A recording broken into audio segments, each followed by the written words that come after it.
Michael Jackson, king of pop. পৃথিবী জুড়ে crore crore Michael প্রেমীর দীর্ঘ অপেক্ষা শেষ হতে যাচ্ছে।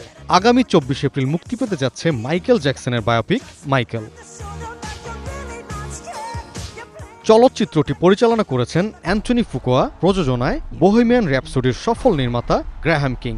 আর মাইকেলের চরিত্রে অভিনয় করেছেন তারই ভাতিজা জেফার জ্যাকসন। চাচার চরিত্রে অভিনয়ের জন্য কঠোর অনুশীলনের মধ্য দিয়ে যেতে হয়েছে তাকে।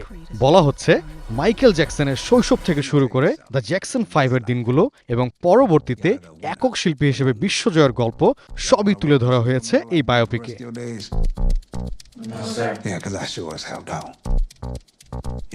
মুভিটি রিলিজের আগে এটি নিয়ে যেমন বিশ্বব্যাপী মাইকেলের ভক্তদের মধ্যে আগ্রহের কমতি নেই, একই সাথে উঠছে নানা প্রশ্ন।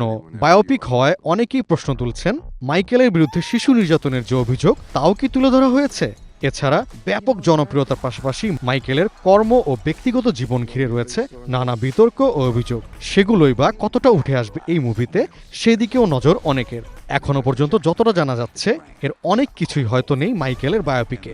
আরও মজার বিষয় হলো মাইকেল জ্যাকসনের মেয়ে প্যারিস জ্যাকসনও মাইকেল মুভির সমালোচনা করেছেন।